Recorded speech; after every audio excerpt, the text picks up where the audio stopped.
Hello. On behalf of the Scottsbluff Gearing United Chamber of Commerce, welcome to our candidates forum for the 2022 general election. This candidates forum features individuals running for Scottsbluff City Council.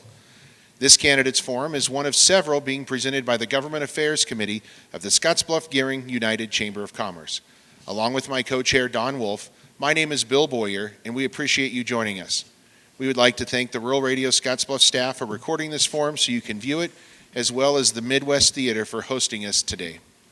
As a reminder, there are 6 candidates running for Scottsbluff City Council. In the November 8th general election, you will be allowed to vote for 3 candidates, and the top 3 vote getters will be elected to office. Before we meet the candidates, I would like to go over the format for this forum. First, I'd like to let you know that this forum is being recorded live and is being presented unedited. Before we began recording, candidates randomly chose the order where they are seated and will be introduced. We will begin by asking a question, and each candidate will be given 90 seconds to respond. Then there will be an optional 30-second rebuttal for each candidate following the answer. After the final question, each candidate will be allowed 1 minute for a closing statement. There are timers in the room, and each candidate has been informed of the format and the rules prior to tonight. None of the questions have been given to the candidates in advance. Now we'll meet the candidates for the forum for Scottsbluff City Council. Betsy Vidlac, Nathan Green, Matthew Solomon, Eugene Bott, Jeannie McCarrigan, and Chris Miller. Chris Miller was not able to attend tonight's forum. Per our rules, statements can be read for those candidates who are unable to attend. However, Chris did not submit a statement to be read. So we will begin with our first question. And this question goes to Betsy first. Betsy, what prompted you to run for Scottsbluff City Council? Well, thank you for letting us come and visit with you all tonight a little bit. I'm just really excited for this opportunity. I think what prompted me was that I have had some people reach out to me in the community that were really interested in some of the work that I've done here and just asked me to consider running. I have served on numerous boards and other civic groups in the community, and I just really enjoy giving back and sharing and volunteering my time. So that's kind of why I've been interested in running. Nathan, what prompted you to run for re-election for this position? Well, I've been proud to represent Scottsbluff on the City Council for the last 4 years. Same reason that I'm running now is that I did in the past. Have young children. Well, they're getting older, but I have kids in the community and want to give them the opportunity, looking at making sure that we still have different groups represented, as well as giving small business opportunity to expand and continue on. Matthew, what prompted you to run for this position? I first thought about running about 2 years ago, and then had a change of mind, and then I thought, well, now's the time to go for it and give it a try. You get kind of chicken out the first time, and I thought I'd give it a try. I've had similar response or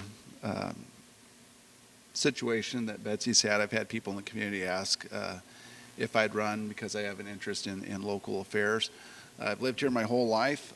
I've seen a lot of good things happen to Scottsbluff. I've seen some things not go well.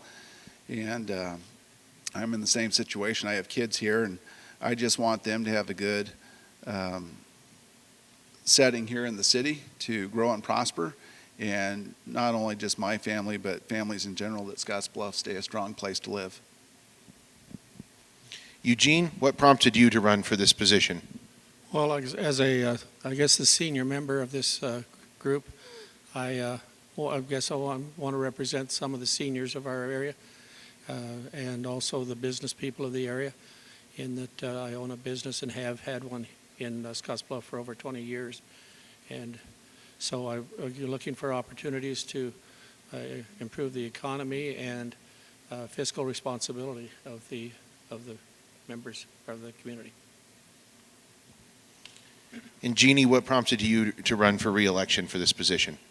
Well, I've enjoyed serving the last 4 years and on council, and I too have children, and I was born and raised here, and I'm very proud of Scottsbluff and where I came from. And my hopes are is if I stay involved in the community, that my children will stay here, and I will be able to see my grandchildren grow up as well. I too have been involved on several boards and organizations, and I think it's very important to give back to the community that you live in, and so my hopes is to continue that on for another 4 years. Okay, anyone else need additional time on that? All right. Our second question is starting with you, Nathan. City staff is currently looking at the potential to expand LB 840 eligibility to retail. Do you agree or disagree with this approach? Why, and what limitations would you want if such a change is allowed?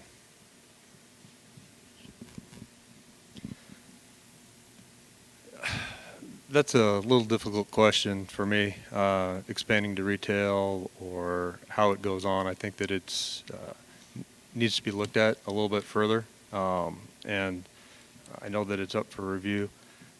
Seeing how that comes out, whether or not it's implemented with retail in general or what aspects of it, would actually help me answer that question later on when there's a little bit more to it. Okay. Matthew, city staff is currently looking at the potential to expand LB 840 eligibility to retail. Do you agree or disagree with this approach?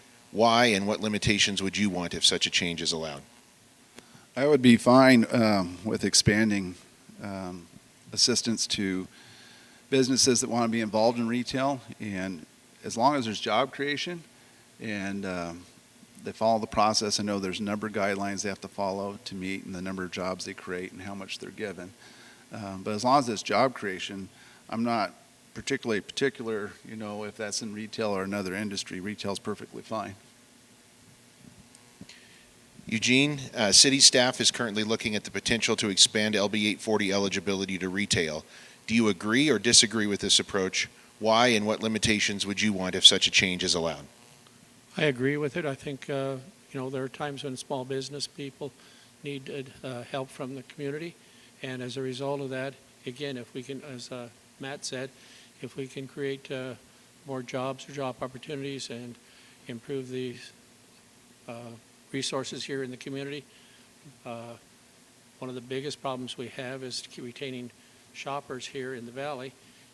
So many of them now leave and go to Cheyenne and Denver and Rapid City, and I would be in favor of anything that would help keep those people here. Jeannie, city staff is currently looking at the potential to expand LB 840 eligibility to retail. Do you agree, disagree with this approach? Why, and what limitations would you want if such a change is allowed? I would agree with it, but I served on the LB 840 committee prior to city council, and I believe that if we do expand it to retail, we need to set some limitations, only because we have limited LB 840 funds available. I agree with job creation, but if we open it up to everyone, that would include large retailers such as Walmart, Targets, any of those large entities that are coming into the valley. So we would definitely have to set some limitations, because one of those entities could take all the funds in one swoop, and we would have nothing to share with the other businesses that want to create jobs here in the area. Betsy, city staff is currently looking at the potential to expand LB 840 eligibility to retail. Do you agree or disagree with this approach? Why, and what limitations would you want if such a change is allowed? I think it's definitely something to consider. Economic development is obviously a very important topic for the city, and expansion of jobs and creation of jobs, and that wealth that can be generated really benefits the whole community and is put back into services that's provided by the city. So I think it's definitely worth looking into. Like Jeannie said, I think there has to be some limits on that, because we want to expand business and create new business, but, hopefully local business. So let's say I'm in support of it with additional information as well. Nathan, anything else you'd like to add? The only thing that I'd really like to add is, we're looking at jobs, high-paying jobs, occupations, creation of new jobs versus a shift just within the community. We don't want to compete with our existing retail that we have now and actually create more problems in the long run. So I do think looking at it a little bit further and having those limitations or those boundaries set in there deserves a look. Matthew, anything else? I agree with the limits Jeannie was talking about. I think I've always felt that assistance with getting a business started was more at new businesses and small businesses around here versus large corporations that are based outside of the community. Eugene, anything else you'd like to add? I can just say ditto. Jeannie, anything else? Betsy? Okay, we'll go to our next question. Matthew, this one's for you. Like the private sector, the public sector has had issues finding people to fill vacant positions. What ideas do you have to help improve the hiring process? The hiring process for the city, and I can speak from the school standpoint, being in the schools, it's become difficult to find people to fill positions. Part of that's money because you're competing against other cities that are the same size as you. And part of that is marketing's totally different. Everything's so much more internet-based versus putting ads out in the paper trying to recruit people. And so a lot of it, I think, is reaching out through different sources through the internet to reach people. And then job fairs, if you can get people right out of college, for example, with the police department, all the better, because I know everyone's having a hard time filling spots. Eugene, what ideas do you have to help improve the hiring process? I would, of course, my specialty, I guess, or my business is in marketing. And so, again, proper marketing to the marketplace, it would be the first thing I would encourage to do. Again, we have a lot to offer in this valley with low cost for housing compared to, say, some of the bigger cities where, of course, higher wages are paid, but the net cost here is significant. So I think that would be one of the things we'd want to market to, along with our environment and the open spaces and so forth. Jeannie, what ideas do you have to help improve the hiring process? Just recently we've had a new individual in our HR department, and she has used some different internet resources, but also I think it's important for us to work with our schools. We've done that, I know, in the police department and other areas of the city, and work at growing our own. And, we have interns, and we've had other individuals that have came in during the school year and gotten interested in a position and then later came in as a full-time employee. So I think that's important as well. I think making some flexibility as well, and also moving those up within our company that we already have and giving them the option to move up as well. So, Betsy, what ideas do you have to improve the hiring process? I think this is something we're all struggling with right now, just being able to hire and recruit good people for positions. I think working with existing partnerships that we have, the Department of Labor, WNCC, internship programs like was mentioned, and again, the career academies, mentoring, employees within our organizations already. I think those are all good strategies to help retain knowledge that's already there and help people move up. Another area that we have to address is housing, because if we want to bring people in or hire people, we have to make sure that we have adequate housing to be able to let them stay here. So, Nathan, what ideas do you have to improve the hiring process? I know a lot of times we try to hire that 20-year veteran that's, we're trying to replace with someone new, and we have very high expectations. I think we need to be willing to work with those that are eager to learn.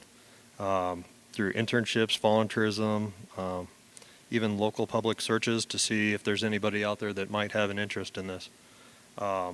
Work environment and the morale around plays a huge factor, the feeling that those recruits get as they enter.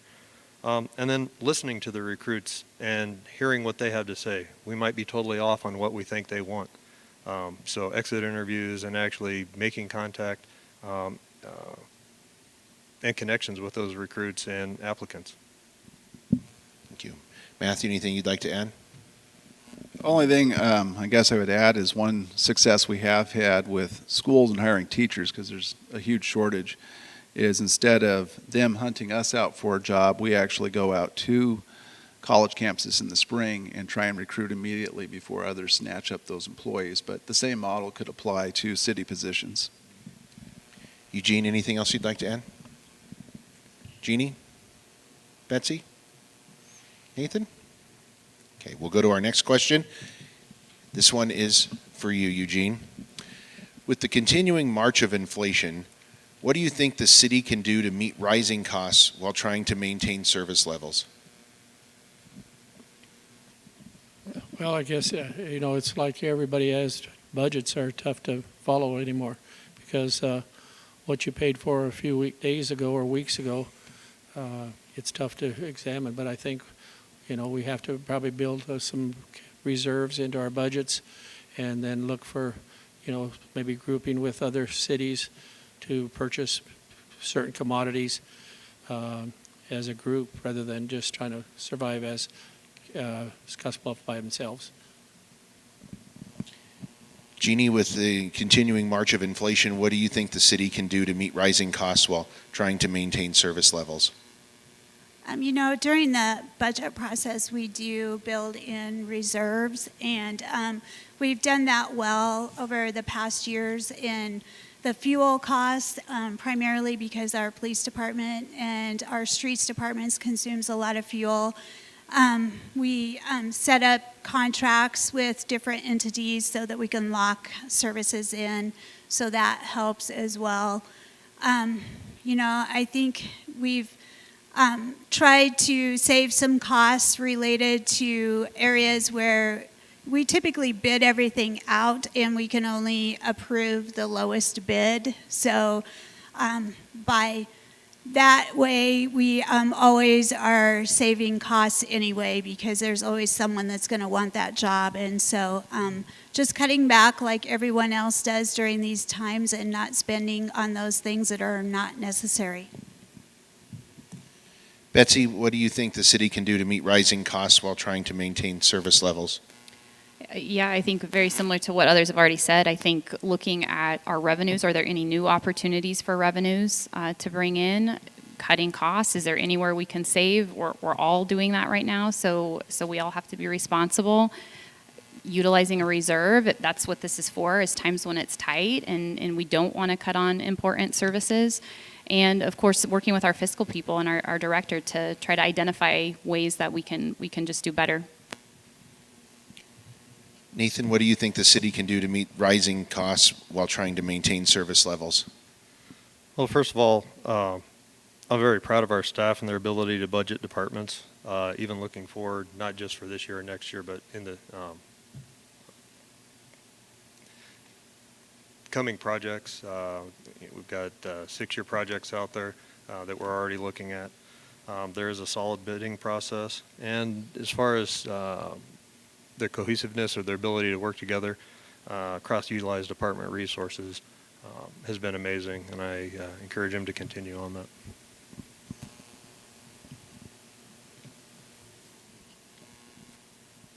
Matthew, what do you think the city can do to meet rising costs while trying to maintain service levels? Some of it that can be controlled. There's some things that you don't have a choice. You have to spend it on, such as the fuel and essentials that you have to keep things in operation. But I know equipment becomes a big factor in a government budget, and so you could just maybe delay purchases, or if you have to get new equipment, say a fire truck, maybe it's a little smaller version. But you'll have to adjust until the inflation comes back under control. It is starting to go down, but it's going to take a couple more years for it to level out a little bit. And then the other factor I had maybe is if you have to make a purchase, perhaps we could work with the county. You could buy in bulk by doing an order together for the same materials that you need. Eugene, anything else you'd like to add? Jeannie? Betsy? Nathan? Okay. Jeannie, our next question is for you. The cost of developing and opening the proposed regional landfill has increased dramatically over the past couple of years, primarily due to increases in fuel and material costs. Should the city stay the course with development, look at other options, and why do you feel that way? The agreement was we were in partnership with the city of Gearing, and we each put a certain amount of funds into a bank account to at least go out and look for a site and also to do the testing. We are about 2 years into that, and at this point I believe we at least need to follow through with the testing and find out if the site that we have is going to be feasible for a landfill. And once we know that, we'll know whether or not we can proceed forward. As you said, the costs have went up dramatically since we first got the proposed budget. So that will determine whether or not we follow through with the next steps. So, Betsy, should the city stay the course with the development of the landfill, look at other options, and why do you feel that way? I think it's always good to look to partner if we can. At the same time, it's definitely a project that's stalled, and I know there's been a lot of things that have occurred the last few years. I definitely think it needs to move forward because it's definitely not something that's going to wait on us. I think that we need to ensure that it's an affordable project, and we're looking at minimizing that impact on the environment. And again, I think in speaking with people, I think people have questions and are just concerned and want to know kind of where we're at with it. So I think we definitely need to move forward. Nathan, should the city stay the course with development of the regional landfill, look at other options, and why do you feel that way? First of all, I think that legacy projects are a long-term investment. I think that we should stay the course, but also keep your eye out for other options.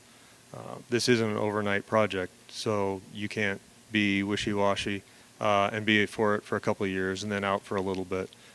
It's something that I think that we should pursue, but we should also be looking at other options in the meantime. That being said, I'm not sure how much time is actually left in our current dump, so we may have to have other options until the project comes to completion. Matthew, should the city stay the course with development of the regional landfill, look at other options, and why do you feel that way? I would say this far into the process that you stay the course and honor that partnership with Gearing. Hopefully, it would be wonderful if the first site they picked tested and it was perfect and it worked. I know they're looking north of Scottsbluff. We still have 3 years, I believe, until it reaches capacity. So we still have some time to work with. I guess the only critical factor I think of around here is just wherever site is picked, that the water table, we're not going to have any issues with any of the landfill materials leaching into the water table, which is a big issue, I think, for here because water is such a key resource. Eugene, should the city stay the course with the development of the regional landfill, look at other options, and why do you feel that way? I think there's a number of, or at least a couple of good options out there other than staying the course. One of which is you're looking at private facilities or entities that can already do a lot of the job for us. One of the major costs we're going to incur is driving 60, 70 miles to the proposed landfill. Again, with fuel costs going up despite some drops lately, of course, with the OPEC reducing reducing the output of oil, costs are already rising on fuel, and so it's only going to go up. If we looked at a private enterprise with a transfer station here, we could eliminate a lot of those additional costs. Jeannie, anything else you'd like to add? Yeah, I would just like to say that I know it appears that the process has stalled, but that is only because we are obligated to test for a certain period of time. I believe it's 2 years. And so it is still in process. And also, the city will be building a transfer station, and that will be done no matter whether we go into business with the city of Gearing or not. Betsy, anything else you'd like to add? Nathan? I know that there is time left on the dump. however, or the current dump facility. However, getting the permitting and the building, I think will exceed that. So we will have to utilize other options in the meantime. I also think that using the word options, once we give this up to a private, we won't have that option to come back on. Rising fuel costs will be passed on to us by whatever private agency takes it on anyway. So that's kind of a moot fee. It's going to either be ours that we pay up front, or it's one that we're going to have to pay to somebody else to do. Matthew, anything you'd like to add? Well, in terms of staying the course versus private, the city already has the existing equipment for garbage removal. And then there is that factor when the final sites pick the distance. But as long as, I heard one figure that was going to be 17 miles out. So if it's not, as far as that 60-mile range, I think that would be feasible to accomplish. Eugene, anything else you'd like to add? Well, the last site that I was made aware of was in Sioux County, north of Harrison. And that would, of course, encompass the 60, 70-mile distance. And in addition to that, one of the private options that we've been given is already has an existing landfill that has basically an unlimited permit to be there. So we wouldn't have to be looking at a new options down the road. Thank you. Well, we'll continue with you, Betsy. This question's for you, and we'll continue with talking about the city of Gering for a minute. They allow planned developments for tiny houses and now for homes constructed out of shipping containers. Would you support such developments in Scottsbluff to address our workforce housing shortage, and what limits should be in place? Yeah, yes, I would. I would totally support that. I think that in listening to the mayor of Gering talk at the State of the Valley a couple weeks ago, it was very interesting and inspiring to hear some of the innovative work they're doing with housing.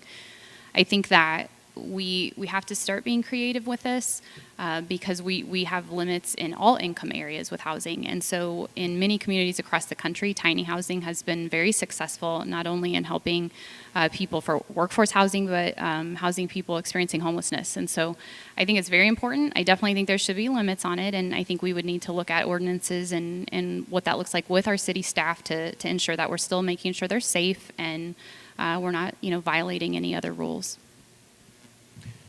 Nathan, would you support such developments of tiny houses or homes constructed out of shipping containers in Scottsbluff to address our workforce shortage housing, and what limits should be in place?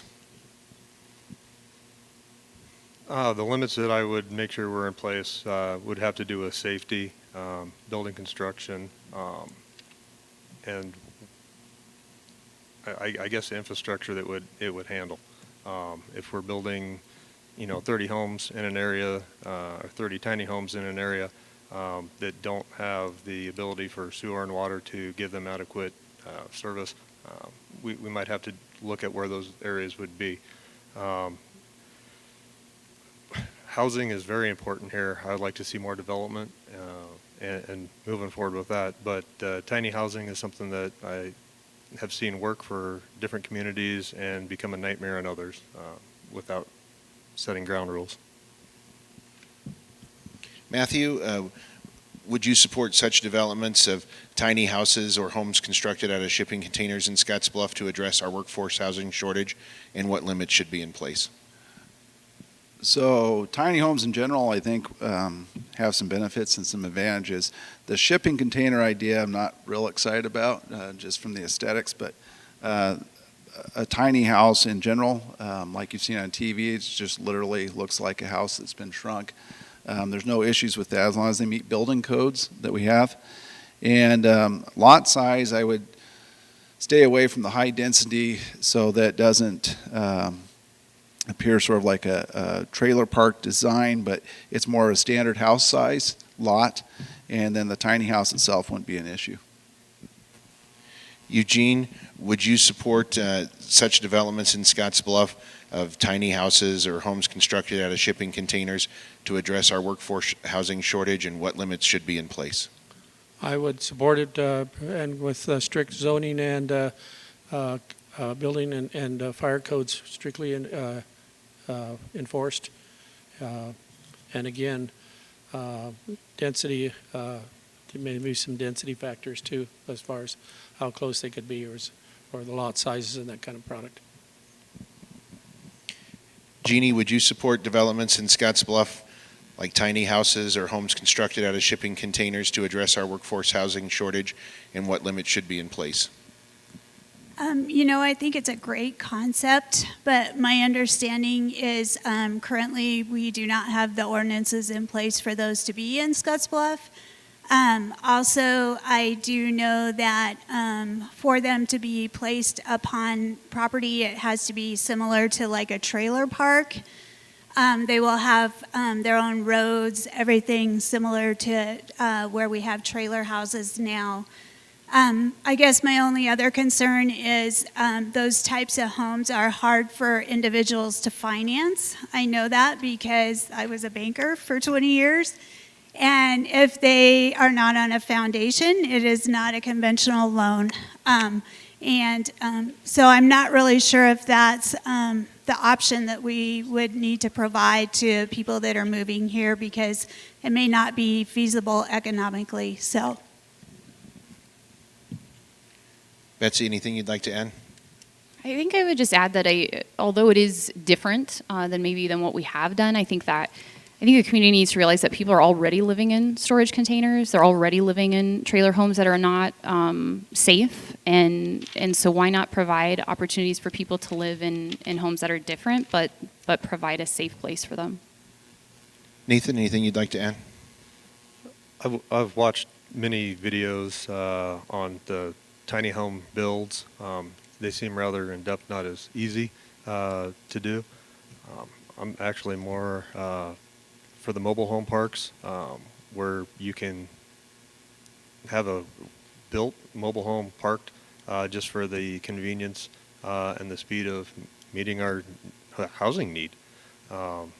If there's waiting for smaller appliances or things like that, just a little worried with the supply chain whether or not we'd be able to actually benefit in time frame. Matthew, anything you'd like to add? Eugene? Jeannie? Okay, Nathan, next question is for you. We've talked about LB 840 and workforce shortages, inflation, the landfill, tiny houses, and workforce housing shortage. So putting all those aside, what do you think are some of the biggest issues that the Scottsbluff City Council will have to address in the next 4 years? Oh, I apologize. My crystal ball's down. Didn't see COVID coming. Didn't see the need for a new city manager. I have faith in our staff. I think that we've got a very knowledgeable and eager staff right now that will be able to handle whatever comes to the next city council. Looking forward, I would like to see maybe some annexation growth. Might tax some of our existing resources in the fire or police force, as far as having to expand or make sure that we're at full force in those areas. So I think it's going to be a hiring and meeting the growth of the community. Matthew, what do you think are some of the biggest issues the Scottsbluff City Council will address in the next 4 years? I would have said the manager issue, a month earlier, but the city council is really moving forward fast on that, and I think that's a top priority to get that solved, and that may be done, by the time this is all played out, the election. The other factors I can see for issues with the city, for years I've noticed that there's a gap within retail in terms of clothing. We have stores that sell women's clothing, but it's really hard, at least for men clothing. And you can order online, but the odds it's going to fit are roll the dice. So it'd be nice if we had a store here that you could get men's clothing. The other issue I see coming up, and it's just started to get in the community this year, is the fentanyl crisis. The fentanyl is starting to show up here in the city, and I think that's something we're going to have to stay on top of with our police department and maintaining the numbers. I know they're still short a few positions. They're trying to fill those and just maintain numbers and maintain a K-9 unit in Scottsbluff. Eugene, what do you think are some of the biggest issues the Scottsbluff City Council will address in the next 4 years? I think we have to develop a strong economic development environment here so that we can basically attract more revenue to the tax base and so forth. Also for senior housing, I think is a major factor that we need to consider. Again, as we maybe provide low cost or reasonable cost housing for seniors, those people may in fact move into those kind of situations, and as a result sell their existing homes and so forth, and then of course would relieve some of the costs or the shortage of housing. Also, the fact that seniors are one of our biggest sources of volunteerism, and we can always use more volunteers to help various entities in the community. Jeannie, what do you think are the biggest issues that the Scottsbluff City Council will address in the next 4 years? With the inflation right now and the hiring, I think that that's going to carry on for probably the next 4 years. We're going to have that correction happening. And so I think if we have ways to increase our housing, that will flow down to increasing our employment base here. And as for economic development, my hopes is that we do get some new businesses in here. Unfortunately, the internet has taken over a lot of our retail sales, and I'm not sure that we can compete with that. But at the same time, I'd like to see some more stores and also some more amenities in the area to keep those employees here that we do have. Betsy, what do you think the biggest issues the Scottsbluff City Council will address in the next 4 years will be? Well, I think bringing on a new city manager, obviously that's going to require, the city council to support that person and make sure that they are successful. And I think in talking with community members, there's been some concern that we have a lot of probably long-term city staff that will be retiring in the next few years. And so how do we support that manager to make sure that we have good people in all those positions? As was mentioned, housing. I think housing is going to continue to be an issue for a while. And then economic development. How do we continue to increase opportunities? And maybe those aren't always large projects with inflation. Maybe they're smaller projects, more incremental projects in neighborhoods. So what does that look like? Nathan, anything you'd like to add? Well, I think it's a cohesiveness or identity of Scottsbluff that we're working towards, working with our partners, getting those legacy projects finalized, and continuing on with new growth. I think it's going to be important that the council respects each other and moves forward. Even if there's disagreement, you can still disagree and listen, because there's disagreements every day, and it's how we carry ourselves. Matthew, anything else? The only other thing, housing came up quite a bit, and I think rather than actual houses, with the interest rates really high right now, they've gone way up. Maybe the quicker solution would be to work with Twin City Development and develop some apartment facilities to draw in people and have at least a place for people to start until things calm down with the housing market and they can move into a house. Eugene, anything else you'd like to add? There, in addition to retail, there is, and I have strong ties to the aerospace industry. I believe this area is a prime location for a major aerospace industry to start from and grow here. It won't be something that'll happen in the next 2 or 3 years, but it can be a long-term goal in attracting those business or those opportunities here. Jeannie? Betsy? Okay. Next question is for, I believe we're to Matthew now, right? Matthew, on the same day that 3 of you are elected to be on the city council, the voters will be voting on an LB 357 referendum for a new aquatic center. What should the next steps be for the city council and the city of Scottsbluff if that passes, and what should be the next steps be if that fails? Well, if it fails, that definitely changes the equation. At this point, I'm projecting it's going to succeed. Maybe I'm over optimistic, but going out in the community and getting signs up and talking to people, there's actually a lot more support than I'd anticipated with the Aquatic Center. I think the concept is good. The location where they're wanting to go, north of Albertsons, is good. The only thing I think they'd have to be careful is not to exceed the budget much. They're forecasting that they can earn $1.8 million a year in sales tax revenue, and the total cost they project from $15 million to $22 million.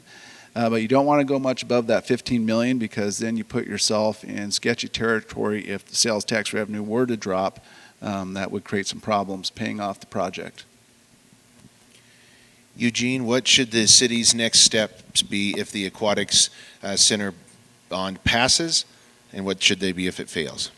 Well, if it fails for any reason, I think the first thing, of course, would be have to figure out what we're going to do with the current existing facilities and how we can keep them operational. Secondly, I think there are a couple things that need to be checked, one of which is soil samples of the area that the pool is projected at, and the water table levels there. And then also, do we have firm contracts in place with the other entities that we're working with? I think beyond that, it's a phenomenal project, and it should be promoted. Thank you.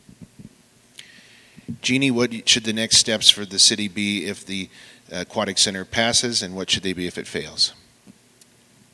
Well, if it passes, the first thing we'll do is we will have to go to bond council and work with them to get the bonds in place. We will have to finalize the contracts with our partners that have stepped forward and said they would support the project and do interlocal agreements with them. And then we would move forward and acquire the property that we already have an earnest deposit on.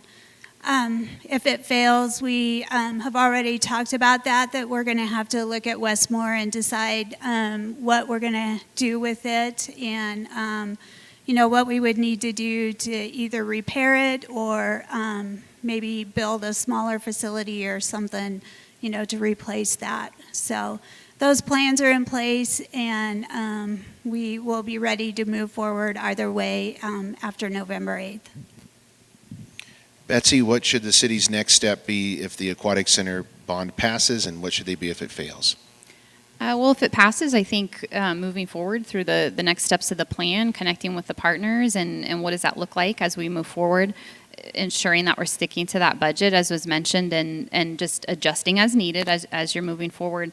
I think if it fails, I think you got to look at why did it fail, and in talking with people in the community, I hear a lot of support for it as well. The people who maybe are on the fence are just feeling like they don't have enough information, where maybe some transparency around more about the cost or the location, or how was that decided, so how could we improve on that? And also, again, looking at those existing locations, what would that look like? It sounds like it's a large amount of money to fix those, but that may be the only option if it doesn't pass. Nathan, what should the city's next steps be if the Aquatic Center bond passes, and what should they be if it fails? I have 12, 13 years of aquatic experience managing pools, different levels, from your neighborhood pools to private country clubs. And private business. Obviously, if it passes, we've got to make sure we've got our legal paperwork and our financial paperwork all lined up, and then it's move forward with a clear direction, knowing what the pool's life expectancy is going to be, and dividing that in half, and realizing after about half that, we're going to start putting more money into it again. If it fails, actually, let me back up. I think that it's important also to keep neighborhood pools in, because that's what draws people to these aquatic, I don't want to call it the lifestyle, but gets kids into swimming, competing. You're going to have those that want to splash around out in the sun, and you're going to have some that are going to start competing and rise to the top. It's kind of like having sand lots in all the parks, and then having a baseball diamond where you can go when you want to advance a little bit more. If it doesn't pass, we need to, look at keeping what we've got updated and moving forward if we need to do others. In the neighborhood, different locations where those might go. I think we need to look back at what hasn't passed or what hasn't gone through in the past and build off of that. Matthew, anything you'd like to add? On the fail side, I don't want that to happen, but if it were to fail, I think maybe a cheaper solution would be maintain what you have at Westmore. Maybe keep the land that you have currently invested, but build a smaller pool.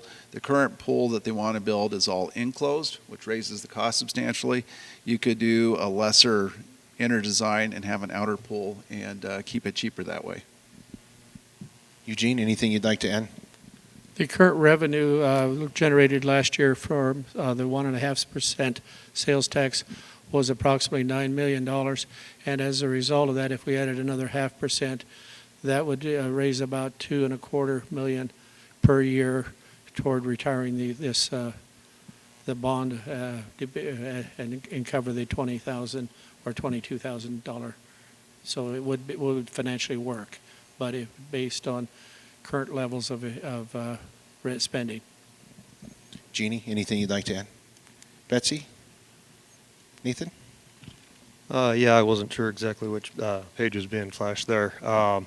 I was hoping to also include that if we do build this pool, I think we need to reinstate a park and rec department that can oversee a little bit greater with other projects in the future and better regulate where we're going in the parks area.